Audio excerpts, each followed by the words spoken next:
এটা হচ্ছে পাথরগুড়ি জঙ্গল, কেশারি থানার মধ্যে।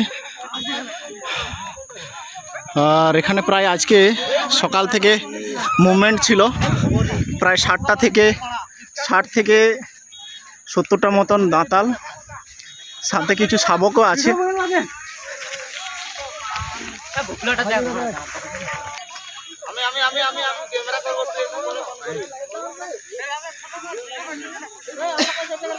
খুব বৃহৎ, উঁচু এবং লম্বা।